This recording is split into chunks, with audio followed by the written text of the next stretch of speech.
welcome to those of you who are joining us on the course or on the call. I can see that there are some dear ECIS friends from around the world, and some of them are just before. This is obviously going to be their last conversation before they go to bed tonight, because it's we've got some people from China and various different other continents. So a very great welcome to you all, and it's my very great pleasure to be introducing this afternoon Todd Shy. And Todd is a teacher, but he's also an author, and we're absolutely delighted that you've come to talk to us today about your book, which I had in my hand a minute ago and I've now put somewhere else. There it is, it's up on my shelf here. Teaching Life by Todd Shy, and he talks about aspiring and inspiring teachers. And so, Todd, a very great welcome to you. Thank you very much for calling in again from another continent to the one that I'm on. You're in the United States, and we're calling here from Europe here. So thank you very much for joining us to talk about the book, but also how the book is the result of your very rich and interesting tapestry of teaching career. So I'm going to start off by asking you, tell us about the life influences that have shaped the person and the teacher that you've become. Yeah, thanks. And thanks for having me, Sarah. I'm going to start with, I think the students in my first year of teaching. I was thinking of them recently because, as happens sometimes, one of my former students was going to be in New York and looked me up, and I walked around and had a coffee with a student that I taught 20 years ago, and it was thrilling and delightful, and reminds you of what we do and why we do. But it made me start thinking about all my students that I've taught. And that first year of teaching, my experience with those students insisted on the importance of relationships and humanizing the classroom. So the first thing I would cite as the influence on my teaching is that really hard experience of first year teaching also taught me that before anything else, this work was about building connections and relationships to kids. I still think about them. And I still think about that. Big influences for me, I still go back to Emerson and William James, because they are thinkers who not only wrote about education and teaching. William James has this great book that's still in print, it's over 100 years old, called Talks to Teachers, which is still very much worth reading. But Emerson and William James have such a generosity and an openness, and what I go back to them because sometimes the inputs we get around teaching are very much focused on technique, and Emerson and William James remind me to think really big and have a big vision for the work of what we do. And then most recently, Sarah, I've been kind of obsessed with collecting stories that people tell about their formative teachers. I think this is a mind that we need to explore more. And I've just listened, famous people, everyday people, when I talk to people, I'll ask them about a teacher. When I was with this student last week, a former student, I asked him about his teachers and what they did that had an impact on him. And I've been listening a lot to those stories, and people talk with great affection about what teachers do for them. And it seems to me that we don't actually pay enough attention to what they're saying, and we should do a little more reverse engineering around that. So I look for those stories wherever I can find them. There was one last year that the actor Patrick Stewart, whose own teacher passed away, and he wrote this tribute to him. And he said, I don't know where I would have been without this teacher. This teacher, when I was 12, saved my life. Mm-hmm. And I pay attention to what that is, and what did that teacher do? How did they connect with kids? And that's become more and more important to me as my hair gets gray and now even white. That's such an interesting. I was recently, I see somebody on the call that I sent the link to, I think, but I recently re-looked at a video from one of the English football team players from years back, Ian Wright, where he thought he was just being filmed in the football grounds at Wembley and for a BBC film or something, and he suddenly turned around, and next to the camera was his primary school teacher, and he couldn't believe what he was seeing. He thought that somebody told him that this man had died, and this hero of British football broke down in tears. Yeah. And was so moved. And then there are some interviews that online where he describes exactly what you're talking about there, of somebody changing his life. This teacher changing his life because he believed in him. And it's that we can, some of the impacts that we can have can be as negative as they can be positive, and we need to be very respectful of that, of course. But in those stories that we collect about teachers, we recognize the importance of what we mean. We're constantly talking about relationship building, and I think your book really draws out what you understand under relationship building. Ian Wright was a good example for me of how that had been life-changing for him and had given him opportunities to believe in himself.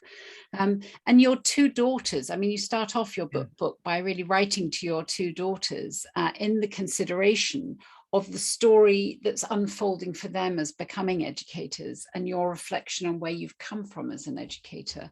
And you really explore that idea of relationship in that sense, don't you?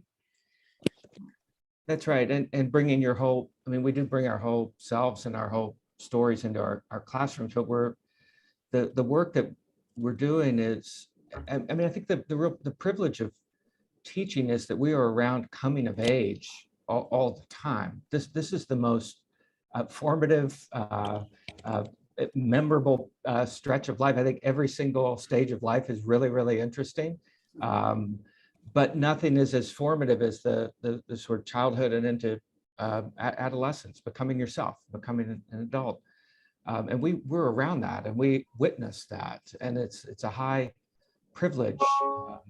And I just think that if we then listened to kind of unpack the stories that people tell about what their teachers did that was formative, it should spill over more into sort of how we run conferences or how we run professional learning, and in the books that we offer about schools and about education. And I wrote my book because it just felt to me like, I'm grateful for, and the shelves around me off camera here are full of books that help me be a better educator, but they're really focused on technique. And I wanted to offer a book that suggested instead that focused on the experience of teaching, the being of a teacher, what it is to be a teacher.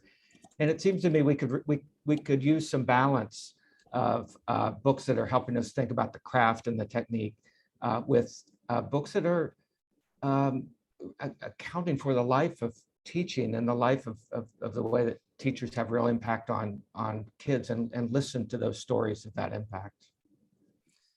That's takes me to my next thought, which is that we all went into teaching for very specific reasons, and very few people go into teaching because they think they're going to make a fortune, right?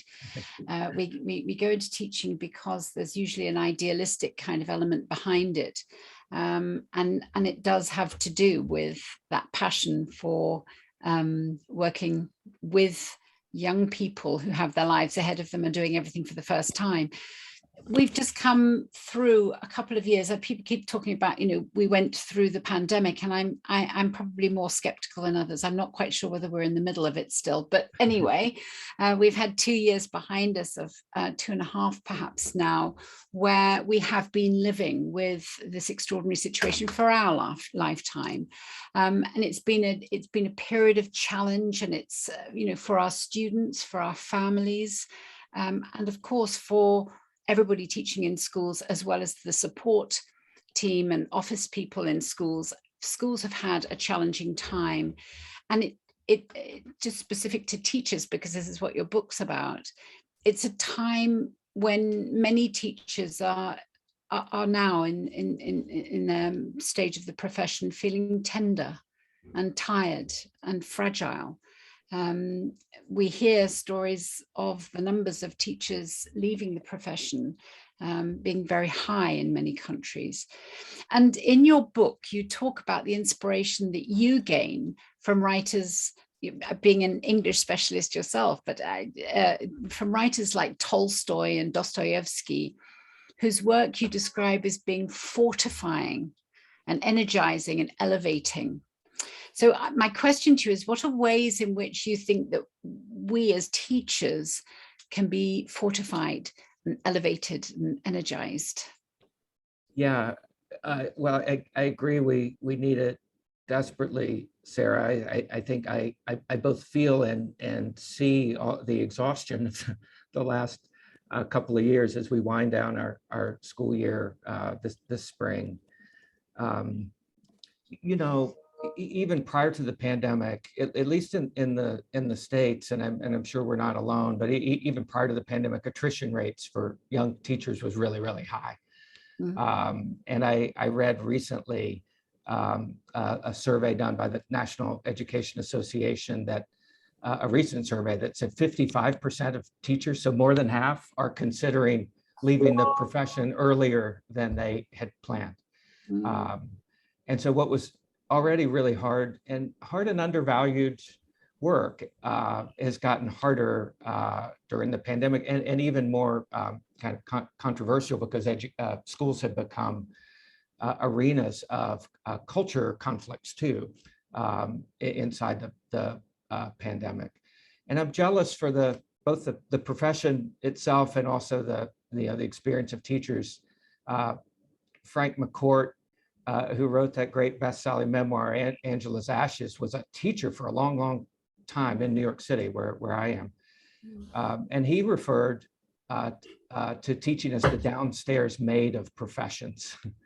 I was reading another European novelist a few years ago who was describing a stint of struggle in his own life. And he said, "I was a teacher. What could be worse than that?" And I thought, well, a whole lot of things, but it's not the place for the argument. But I'm defensive for what it is that we do, and now it's gotten all so much harder. And so, a lot of it is kind of above my political pay grade of things, structurally and collectively that we need to think about to make schools better places to learn and better places to teach. But my own thinking drifts towards one thing we can do inside of that sort of larger, those larger socioeconomic conditions and our larger struggle to make schools better and the profession more valued and rewarded, is telling the whole story of what teaching is, the full story, the attention to what the life of a teacher is. And I've been thinking, something else I returned to recently was John Dewey's essay, The Child in the Curriculum, which is over 100 years old and still reads really well. But Dewey says, we need attention to both, that great sort of progressive attention to the individual student, and that the experience of school should flow out of their needs and their interests, and we're mobilizing them, and but also the importance of the curriculum. And Dewey said it's like a map and a journey. And maps are really, really useful because they make us more efficient and they make our journeys more efficient. But school is a journey with kids, and teachers are on journey after journey, road trip after road trip, like our life with their life. And what I want to offer for that to that question of like, how do we inspire and fortify, is we have to not talk about teaching just in terms of maps of the prescriptions for how to do this, the blueprints for how to be a teacher, the summaries of the latest research, the conclusions of our latest sort of policy considerations. Like, all that's really important, and I don't discount any of it. But underneath that, I shut myself in a room with a group of kids for a year and build a relationship in a community. And that's a journey. Mm-hmm. And we just like to feel seen in that work, in that journey with kids, and to have that amplified and magnified and shown for what it is. For me, that's what does sort of refill my sails and re-inspire me. And that's why I pay attention to stories about teachers that are focused on that, like what the journey is, like your life story inside of a school, rather than just the techniques for understanding learning progressions, which is also really important.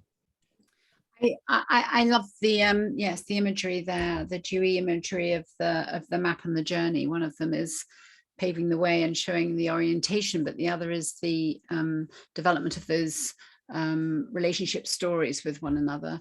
And in chapter 7 of your book, you talk about, you warn about you warn about over preparation. Yeah. I suppose that's, getting too stuck on the map and never actually getting into the journey, right? And you talk about this being at the cost of, I think I quote you here by saying, at the cost of the flowing life of learning, which I thought was a lovely term. And you say that sort of sees education as acquisition, and you go on to say that all life is movement towards the unknown. And for young people experiencing everything the first time around, of course, that's particularly the case. And you say we need imagination and courage to face it.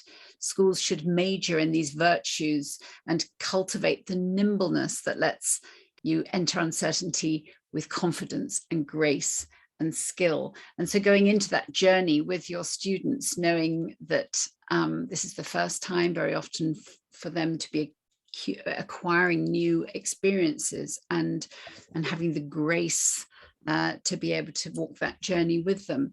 I'm going to just ask you, do you ever get any pushback from your colleagues, for example, who've read the book and then, something terrible happens in school and they feel kind of, do you get any pushback from people saying, so where's all the joy in teaching now, Yeah. No, I haven't. I have worried about that, but also, Sarah, I did try to, like, I do think there's a romance of teaching, and I believe that. I'm a reader of Emerson, and that there's sort of that gust of a kind of a romantic view about the world and about life sustains me. But the book it's pretty honest, and I talk about my own journey, not in terms of triumph after triumph, but the highs and the lows and the struggles. And it was hard for me to turn my attention to. I decided to do it anyway, but it was hard to write about colleagues in a respectful way. But I was describing how we all hit walls, and here were ways that people responded in a really hard profession. And I did that as a way to sort of pay tribute to the humanness of being a teacher. So I do think, or at least I tried to, Sarah.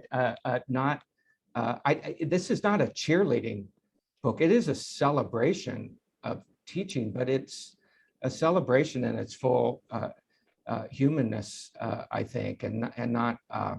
I hope not a kind of a greeting card about teachings. I talk about my own, I hit walls. I hit walls during the pandemic, but I hit walls earlier professionally too. And I had to power through. And I remember what I wrote about, the way that being present with students when my own life was hard was actually, something memorably nourishing, of being able to turn my attention to just the needs of kids and participate in their joys and struggles. So I do think when I say let's balance books about technique, and let's balance some of the maps with the joys, the journey of teaching, I don't mean like let's clear away the realities of how hard it is. It's a hard job. You have to concentrate all the time when you're teaching. There are a few jobs that require that level. I mean, I think that's the hardest thing about teaching. It's the relentless concentration. And so it's exhausting in that sense. And then it's undervalued. And so, but in the middle of that, we're witnessing coming of age in a really privileged way. Tolstoy has a great line. So Tolstoy, people know he was a writer. He's one of the world's greatest writers, but he was also a teacher, and he built a school on his estate. And he tells the stories of teaching those kids. And then there was one instance where a student was struggling, maybe a 10 or 11-year-old student. And Tolstoy watched him struggle and kind of let him struggle. And then the student had a breakthrough. And Tolstoy's description of that was, it's something like this. He said, I saw something that no human being has a right to see. Like I witnessed something that was it was private and transformative for this student. And I saw it. I was there to see it. And it was almost too wonderful for somebody else to get to see. So that's where we are as teachers, I think, witnessing and observing these incredible transformations, but in a context that's where our full humanity is involved, good and bad. And so, I don't have rose-colored glasses about teaching. I just think that it's that privilege of what Tolstoy describes makes it unlike anything else and is worthy of our celebration. Lovely. And it makes me think of the chapter that you wrote there about the tortoise and the hare. And the context in which you were writing that was that there's a lot of societal pressure on teachers to perform and students to achieve. And yet if we sort of extend that that image and using that wonderful tale, our systems of education are absolutely entrenched in tortoises and hares, aren't they? Yeah. And I think in the United States about the amount of important work that's been done, particularly in the last couple of years again, but certainly movements through the history of the country with in the last couple of years, the Black Lives Matter. I think about the Native Americans and the stories that need to be told there. I think about countries all over the world where we have systems that would describe tortoises and hares within them. Tell us about your fondness for the tortoise. Yeah, so this is, it's Aesop's fable, and the tortoise, who's not lazy, he's just slow, but he's purposeful because he's going to the finish line and ultimately wins the race. I think it's the image of patience and the image of humility too, because in that fable, the hare is very maybe overconfident. So I like the humility of the tortoise. There's a line from Thoreau's great book, Walden, which recalls the same image to me. And Thoreau says, so he goes out to live, builds a cabin on some borrowed land next to a pond and lives there for a little over 2 years. And he writes about it later and says, I grew in those days like corn in the night. Which is the image I love. I grew like corn in the night, in the night, when everybody's asleep.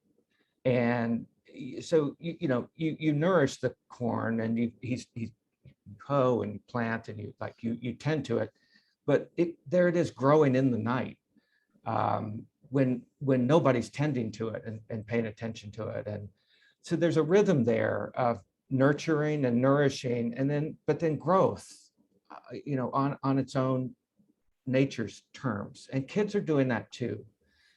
And I think, the humility of a teacher in the face of that is appropriate.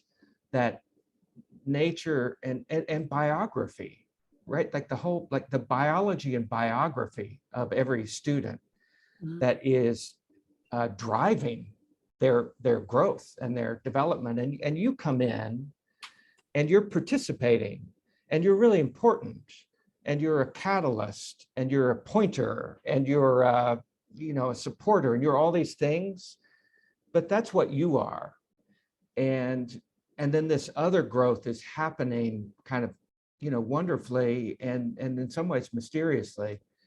And I think that's where, like, the image of the tortoise to me is both patience and humility, but still real purpose. Like that tortoise is getting to the finish line, and I want kids to move and grow, but I'm really, really respectful of their uniqueness, the like the iceberg underneath the sea line that I can't see, like all of those things, and I think that helps us to be better teachers for them.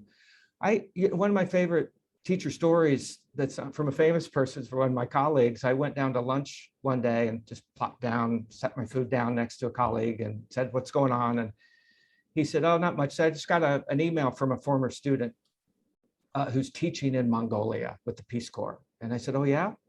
I said, "What was he saying? Like, what was he writing about?" He said he was thanking me. He said he was doing that because of me. And I said, "Well, wow, what did you do?" And he said, "I had that kid," and I think it was 11th grade. He said, "I had that kid, I could not figure him out. And I just watched him for a long time. And then it occurred to me, like, what was going on with him. And I held him back after class and I said, okay, you know what? Because of this thing about you, you ought to think about this other thing." And which is, to me, like, that's the secret weapon of every great teacher is once you recognize kids like that, holding them back after class, it's like, "Hey, I've got this book I want you to look at, or you should think about this other thing." And story after story after story, you hear people describe those, like those little quick private moments. And my friend had one with this teacher. But to me, the key piece of that was I couldn't figure him out, and I watched him for a long time. And that's the tortoise. Like that is, there's some, you could argue that we know exactly what to do with that student, right? So that our mandate is clear and our goal is clear and our outcomes are clear, unless what you really care about is like that student and that particular student, and you're trying to figure him out. I received that. My high school English teacher kept me back after class one day too. She changed my life with 7 words. And she pulled a book off a shelf from behind her and she extended it to me and said, "I think you'll like this book. I think you will like this book." And it was the claiming of me. "I think you will like this book." And then the connecting of me to something. But she had been watching me too in order to do that. And that's the magic to me. That's it's the life-changing work that teachers do. And it requires that tortoise patience. You do not glimpse on day one how to help transform a student's life. That it takes the patient attention and the humility before, knowing that your job is partnering with a lot of other dynamics, including that student's biography behind them, their biology of their own development, their social, all of those things. That's right, their personal stories.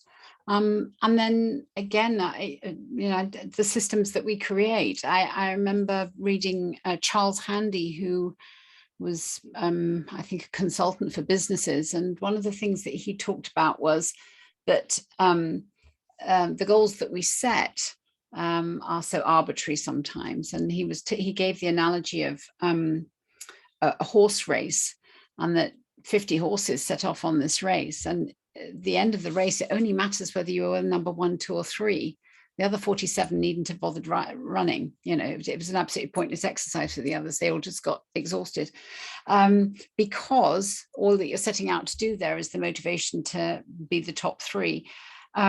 Whereas he used golf as the other analogy. Whereas, if you're sort of given a handicap, as it were, you can always work to your own best.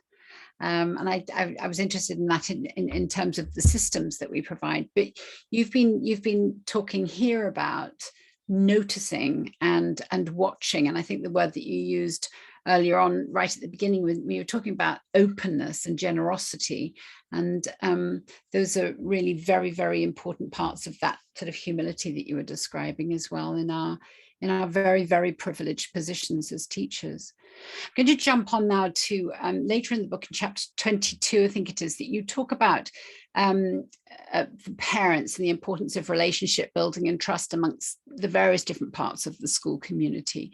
Would you like to expand on any of those examples of ways in which that relationship building is also important, not only for the child in isolation, but the child within the context of it may be parents, it may be guardians, it may be caregivers. How do you see that relationship between teachers and the extended family? Yeah, I mean, I always want and assume good faith that we are all on the same, all the adults are on the same team, every adult for these kids, and that it only helps students for the adults to not only assume that, but sort of act on that. And be partners together. So as a teacher, the power of there's an analog to sort of seeing kids and holding back after class and saying, I think you would like this book. There's an analog with parents, I think, which is just the quick notes and communications to them claiming their kid, knowing their student, with just quick, kind of gratuitous, proactive. I saw we did this thing today. We were working on this assignment. It was a small assignment, but your kid did this thing. It was kind of extraordinary. Just wanted you to know about it.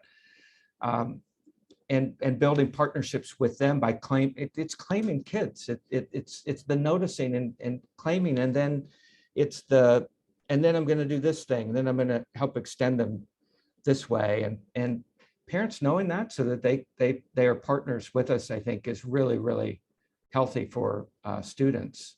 I had a teacher myself, so I wrote about a handful of my teachers in my book. It was a great excuse to pay tribute to my teachers, and a really wonderful, like, emotional kind of spiritual exercise to do that, to express it. And tribute is more than gratitude, right? So gratitude, yes, and then tribute of real respect and reverence for teachers doing extraordinary things. But I had a teacher in 4th grade who reached out to my mom, as my mother told me later, and said, I could tell at the beginning of the year, said, your son is reading at a really, really high level. And so he said, I don't have any worries about that. We're gonna do this X, Y, and Z. But I was not exercising the kind of humility that I'm talking about with that teachers should have. And she was worried about some arrogance. And I think I inherited a little bit of that from my dad. And she saw that and she said, this is going to hold him back. And so, so she asked my mom to, she said, that's what I want to work on with him this year. And it was, her generosity of doing something above and beyond sort of what was scripted for her to do. But the reaching out to my mom so that there was a partnership and she claimed me and affirmed me, even as she identified this thing to work on. It just makes it healthier and more powerful for kids to have these connections. And I tried, as a teacher, always look for places to organize celebrations of student work. It's not the only one who does that, but it's always looking for spots to say, come on, we're gonna showcase work. Come on in and see it and celebrate it, and it just builds health in the relationships with the adults and the kids. Yeah. So let's talk about these, our students for a minute, because one of the great highlights, I think, probably, there were a lot of highlights, but at our leadership conference, was that couple of students came over from the International School of Helsinki with their teachers to talk about their student leadership. And, you know, ninth graders talking to a bunch of school leaders, quite a big bunch of school leaders. It was quite a nerve-wracking experience for them, but they held their own and attended all the other sessions and had a huge impact on the conversations that continued through the rest of the conference. They really had a big influence on the way that people were thinking. What sort of opportunities do you, in your current, I mean, you're a school, a sectional leader, and you clearly encourage student leadership yourselves. How are students in your school driving change? Yeah, it's a great question. And we love to mobilize student agency. We love to listen to our students. You know, we have, I think we've tried to establish some of its ethos, like the ethos of a school that is allowing itself to we're really committed to innovation and creativity, and the adults embody that, but it spills over into the students too. So we want them to be creative and innovative, and there's a kind of an ethos here for people trying things and initiating things. And we run a lot of pilots. We're like, try that, do it small, and then let's scale it if it's good. And students do that too. So some of it's establishing that kind of common ethos so that people know that's what we do. And then we have we've targeted some specific programs where students are really taking an extraordinary lead in organizing some of their own learning. And there's a program that we have that you actually have to apply into and demonstrate at kind of level of independence. And so we want to see it, and we want to facilitate it. And our students are very, very comfortable in initiating new things and advocating for things that they see. I would also offer, Sarah, the thing on my mind is as a school that's thinking hard about that and trying to do that, it's tricky, is there's a dialectic there that you want students to, I want them constantly both leading and then kind of giving themselves over to something, and adults too, where you're driving an idea and then you realize that you have to immerse yourself in a tradition of understanding around something, or you have to give yourself over to learning about something really hard or to expertise. And then you're leading, but then you're submitting to that and you're immersing in that. And I think that's the real healthy balance. And it comes back to that kind of that confidence, humility question, where I think a whole lot of humility is appropriate for teachers. And then I think for students developing too, I want to see that similar dynamic of real confident fearlessness about leaning into hard things and helping drive problem solving and initiate things in school. And then the humility of just kind of submitting yourself to the hard work, the expertise of learning hard things. It's that old, Euclid, when the Egyptian ruler came to Euclid and said, like, I want the fast royal version of geometry. Like I want to, I don't have a lot of time because I'm the ruler. So give me and Euclid's, I'm sure it's apocryphal, but Euclid's line, there is no royal road to understanding, sire. And so I just want the kids to be in balance there between like owning that and then but then fearless and upfront, so that we try to achieve that balance. Lovely. And your book, what are your best hopes for the impact that your book will have on your readers? Yeah, I believe in teaching as this beautiful thing. So everybody knows it's an important thing. For most people, it's really important, and they're glad they don't have to do it. And they'll tell you that. It's kind of like, thank you for doing that because I couldn't do that, or thanks for taking one for the team on that one because we know how important it is, but no way would we do it. And so we don't need to make an argument for how important it is. We do, I think, need to make the case for, or remind ourselves of how beautiful it is, and that it's an art form that is expansive and inspirational, and as I've described it to myself, that at the heart of that is what we get to witness, that you're witnessing coming of age. So it's that feeling around that teaching is there's a romance to teaching. That it's an artistic endeavor as well as just a really important social one. And I'm on a quiet mission to, and quiet because I understand that's where this line comes from, but I'm on a quiet mission to challenge this phrase that I hear frequently, which is that we're not sages on stages, but we're guides on the side. And I understand that. And so I actually really appreciate the humility of that statement too. But the problem is that the heart of the critique is the stage.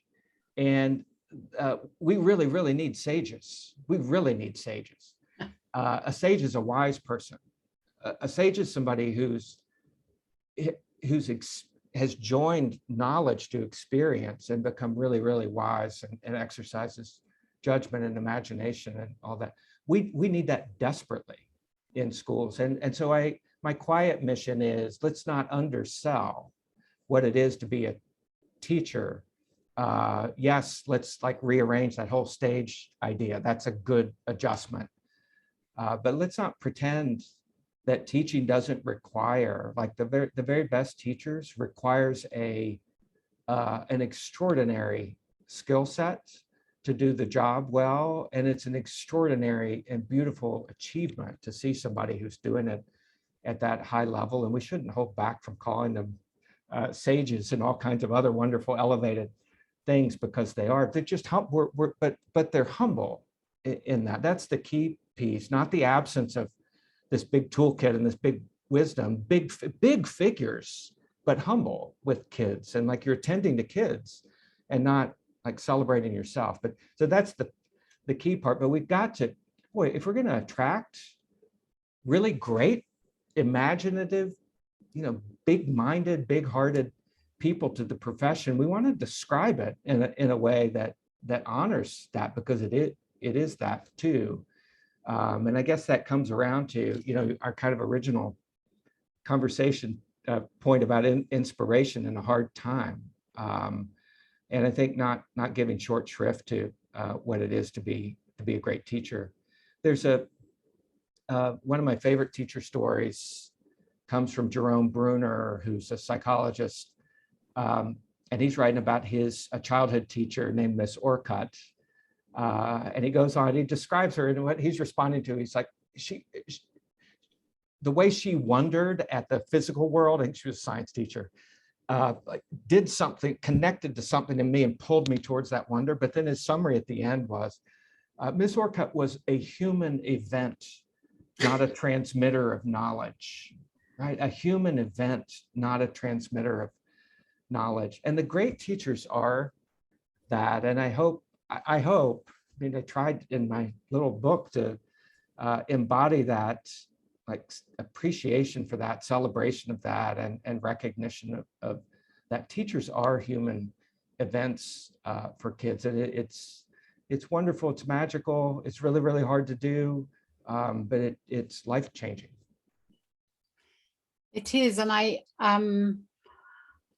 thank you so much for sharing beyond what you've already written in your book, because you have a lot of interesting stories there about watching and noticing little boys in cloakrooms that get noticed, and then it changes the way that child feels guided and supported. I love this idea of giving yourself over. That's a really interesting one, and that really important element there of perhaps confident humility rather than the arrogance. It's not about me, it's about the child or my colleague or the family, whatever constellation that might be. Thank you so much for sharing that with us. If anybody has any questions, you're welcome to put them in the chat, or just turn your cameras on and you're very welcome to ask. I know there are some people here who are extremely experienced teachers and other people who've just joined the profession. You're very welcome to put your questions if you'd like to, but don't feel under any pressure. But I'd just like to do a little bit of a call out here to say thank you very much to Tim Carr, who actually put us in touch with one another. And he had made the suggestion of giving voice to your lovely book, and I was approached by Sheena Nabholz, who's on the board of ECIS. So thank you to both of those people. I can see a camera's just gone on, and Heather, are you posed with a question there? I actually don't. I just wanted to, show that I was listening and I was involved. Lovely, thank you. Graham, are you interested in putting a question or a comment? Yeah, I read your book on the Kindle, Todd, and I think it's fantastic. And I'm a teacher librarian, and I am trying to encourage people to get into this profession, and you've kind of influenced me. So good on you. And my profession is slightly different. I'm more of a solo role, and I can feel kind of alone, if you like. So it's good to know that all that encouragement, especially from guys like you. Thank you, Graham, thanks so much. It was great to have that comment. Thank you. And thank you as well, Todd, from me. Really interesting session. And I'm really looking forward to reading your book because I haven't quite got around to it. It's on my summer reading list. Thank you. Thank you for joining us today. Sure. Great. Okay, then let's have a little look. Yeah, there's been some thanks in the chat. And Todd Shy, thank you very much. This is a recorded conversation. We will put it on our media archive so that other people can have a look at it as well. And all the very best to you, and thank you very, very much indeed. Thank you, Sarah. It was great to be with you.